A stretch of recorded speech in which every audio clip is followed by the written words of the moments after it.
Eleanor Brooks had spent 5 years learning how to live alone. After her husband of 46 years passed away, the silence inside her large suburban home became unbearable. Her children lived in different states. Her grandchildren were busy with school and careers, and most evenings ended with Eleanor sitting quietly beside the living room window, staring at the empty driveway. She tried to keep herself busy by gardening, volunteering at the church, and joining local community events, but loneliness followed her everywhere. Deep down, she believed the romantic chapter of her life had ended forever. Everything changed the night she met Harold Whitmore at a charity dinner for senior citizens. Harold was 72 years old, dressed sharply, and spoke with the confidence of someone who had traveled the world. He complimented Eleanor's smile, laughed at all her jokes, and treated her with warmth she had not felt in years. Within weeks, they were speaking on the phone every day. Harold brought flowers to her doorstep, planned surprise lunches, and constantly reminded her that life was too short to spend alone. Eleanor's children worried the relationship was moving too quickly, but Harold always managed to calm their concerns. He spoke kindly about family values and insisted his only goal was to make Eleanor happy. 6 months later, he proposed marriage during a sunset dinner beside a lake. Eleanor cried with joy as she accepted the ring. For the first time since her husband's death, she felt hopeful about the future. Soon after the engagement, Harold suggested they take a romantic 10-day road trip before the wedding. He planned every detail carefully, promising scenic highways, small coastal towns, mountain resorts, and candlelit dinners. Eleanor packed her bags with excitement, believing the journey would become one of the happiest memories of her life. The trip started perfectly. Harold sang along to old songs on the radio, stopped for photographs beside beautiful landscapes, and treated Eleanor with affection and patience. But on the third evening, everything suddenly changed. During dinner at a roadside restaurant, Harold received what appeared to be an urgent phone call. His face turned pale as he claimed there was a serious family emergency back home. He insisted he needed to catch the next flight immediately before Eleanor could process the situation. Harold introduced her to a quiet middle-aged man named Victor. Harold claimed Victor was an old friend who would safely drive Eleanor home while he handled the emergency. Eleanor felt uneasy, but Harold kissed her forehead reassuringly and promised he would return within days. Minutes later, he disappeared into an airport shuttle, leaving Eleanor alone with a stranger. As Victor silently drove down the dark highway, Eleanor noticed him constantly checking her in the rearview mirror. The warmth and excitement of the road trip disappeared completely, replaced by a growing sense of fear she could not explain. The highway stretched endlessly through isolated desert roads as Victor continued driving in silence. Eleanor attempted polite conversations several times, but Victor barely responded. Hours passed before he finally muttered something that made her blood run cold. "You're worth more than the last one," he said casually while gripping the steering wheel. Eleanor frowned in confusion and asked what he meant. Victor laughed under his breath and shook his head. "I guess Harold never told you the truth at first." Eleanor believed it was some kind of cruel joke, but Victor slowly revealed details that shattered her entire world. Harold was not the loving fiancé she thought she knew. According to Victor, Harold worked with a trafficking ring that targeted wealthy widows and elderly women living alone. He built romantic relationships with vulnerable women, earned their trust, and then arranged secret deals with criminals who paid money for them. Eleanor felt physically sick as Victor explained they were driving toward another state where a bear was waiting. Her engagement, the romantic road trip, and Harold's fake emergency had all been carefully planned. Harold had sold her Fear tightened around Eleanor's chest, but years of life experience helped her stay calm. She realized panic would only make Victor suspicious. Instead, she pretended to misunderstand the seriousness of the situation. She acted confused, asking simple questions and behaving like a harmless, elderly woman who could never escape. To her surprise, Victor slowly relaxed. He began talking more openly, believing Eleanor was too frightened and weak to cause trouble. He bragged about how easy it was to manipulate lonely people.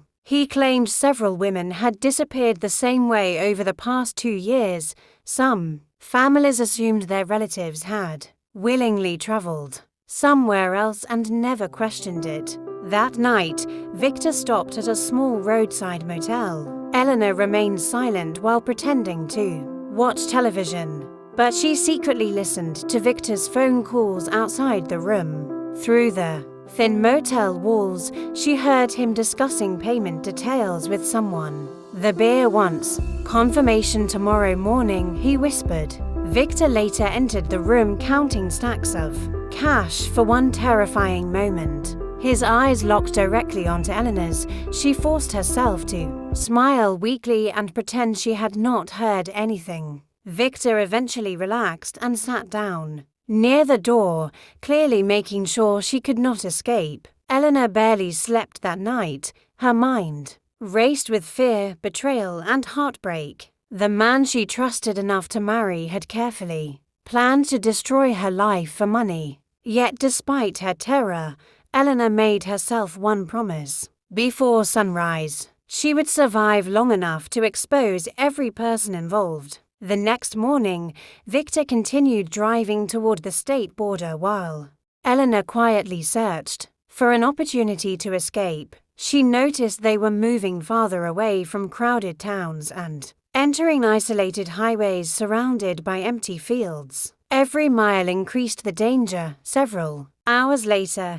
Victor finally pulled into a gas station beside a small rural town. Eleanor remained calm as she asked politely if she could use the restroom. Before they continued driving, Victor hesitated briefly before agreeing, warning her not to take too long. He clearly believed an elderly woman would never risk running away. The moment Eleanor entered the restroom, she locked herself inside the farthest stall and pulled out her hidden cell phone. From her purse, her hands shook so badly she nearly dropped it while dialing emergency services. Trying to remain quiet, Eleanor explained everything to the dispatcher. She described Harold, Victor, the fake engagement, and the terrifying confession she had heard during the drive. The dispatcher immediately understood the seriousness of the situation and instructed Eleanor to remain hidden until officers arrived.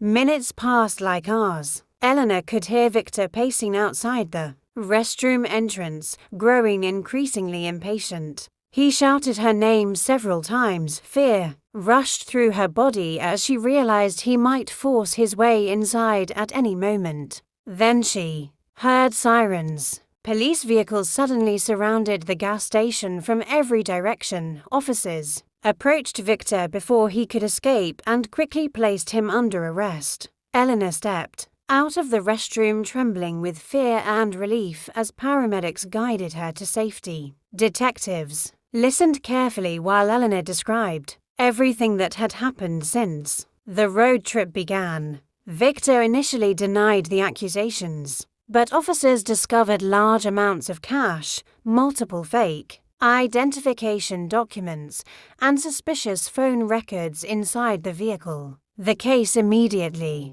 attracted federal attention. Investigators soon discovered that Victor and Harold were connected to several missing person cases involving elderly women across different states. What Eleanor survived was not an isolated crime, it was part of a carefully organized trafficking operation. As FBI agents arrived at the scene, Eleanor sat quietly inside a police vehicle wrapped in a blanket. She realized she had escaped only because she stayed calm and acted quickly. One wrong decision could have changed everything forever. Within days, The FBI uncovered one of the most disturbing criminal operations involving senior citizens in recent years. Investigators discovered that Harold Whitmore had spent years targeting lonely widows through social clubs, online companionship groups, church gatherings, and travel communities. Harold carefully studied each woman before beginning a relationship. He searched for victims who lived alone, possessed savings or property, and lacked close daily contact with family members.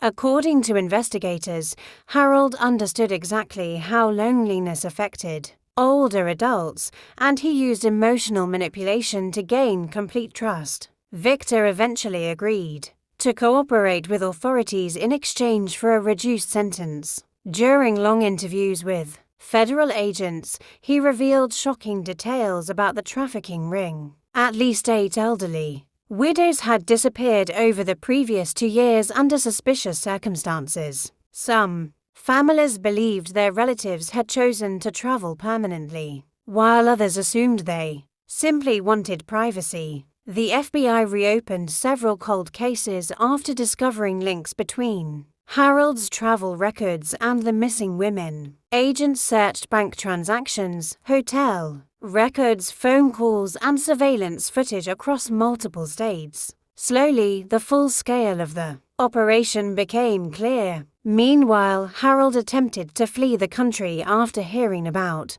Victor's arrest. Federal agents captured him at an airport while he tried boarding an international flight using false documents. News of the arrest spread rapidly across television and social media. Reporters described the case as a horrifying example of financial exploitation and trafficking, targeting elderly citizens. Eleanor became the key witness in the investigation. Although emotionally devastated, she cooperated fully with authorities. Detectives praised her intelligence and courage, explaining that her calm actions likely prevented future crimes. The story deeply affected people across the country. Senior organizations began discussing relationship scams more openly, and families warned elderly relatives about emotional manipulation. Eleanor received letters from strangers thanking her for speaking publicly about the danger. Despite all the attention, Eleanor struggled privately with heartbreak and shame. She replayed every moment of her relationship with Harold, wondering how she missed the warning signs. But federal investigators repeatedly reminded her that professional manipulators often spend years learning how to deceive vulnerable people. Soon, prosecutors informed Eleanor that the case would move to federal court. Harold faced decades in prison if convicted. Eleanor knew testifying would force her to relive the nightmare once again, but she also knew remaining silent would allow criminals like Harold to continue hurting innocent people. The federal trial began nearly a year after Eleanor's rescue. Reporters filled the courtroom every day, eager to hear testimony about the trafficking ring that shocked the nation. Harold entered the courtroom wearing expensive suits and pretending to be calm, but prosecutors quickly presented evidence that destroyed his carefully crafted image. Jurors listened as FBI agents described the investigation in detail. Phone records, secret financial transfers, motel surveillance footage, and witness statements connected Harold directly to the trafficking operation.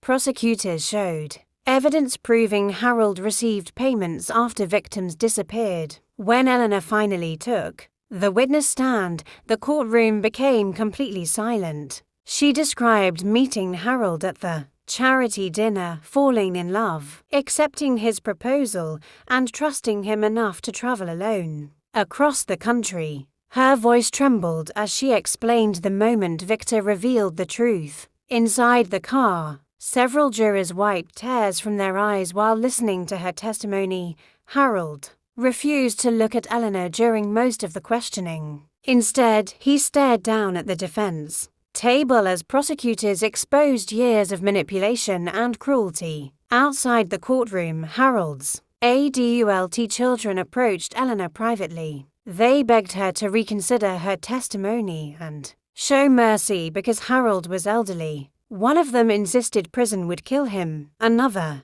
claimed Harold had made terrible mistakes but did not deserve to spend the rest of his life behind bars. Eleanor listened quietly before answering firmly. Age does not excuse evil, she told them. The trial lasted several weeks before the jury reached a verdict. Harold was found guilty on multiple federal charges related to trafficking, fraud, conspiracy, and kidnapping. The judge sentenced him to 30 years in federal prison, calling him a predator who weaponized trust and loneliness for profit.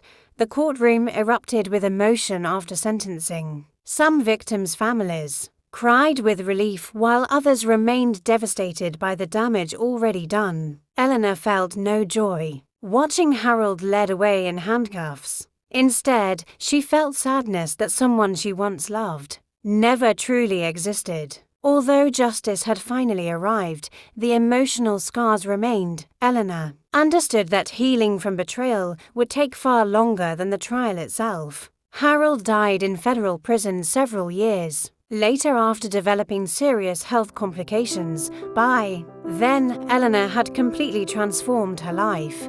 During the legal proceedings, attorneys discovered Harold had quietly included Eleanor in several financial documents before his arrest. Because their engagement had never been legally cancelled and no prenuptial agreements existed, Eleanor unexpectedly inherited a large portion of Harold's remaining estate.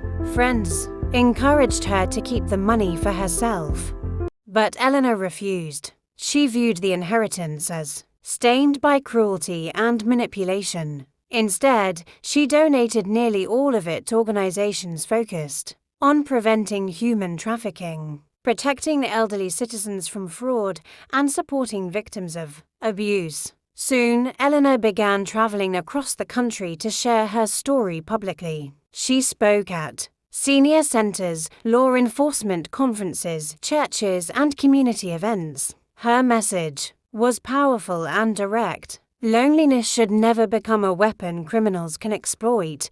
Many elderly widows approached Eleanor after her speeches, admitting they had experienced similar scams online or through dating groups. Some had lost savings, others narrowly escaped dangerous situations. Eleanor listened patiently to every story, determined to help others avoid the same nightmare. Over time, Eleanor became a national advocate for stronger protections against elder exploitation and trafficking. News programs often interviewed her about warning signs in relationships and the emotional vulnerabilities criminals target. Despite everything she survived, Eleanor remained compassionate and calm. One reporter once asked whether she regretted opening her heart to love again after losing her husband. Eleanor smiled sadly before answering. "Trusting someone is never the crime," she said. "The crime belongs to the people who abuse that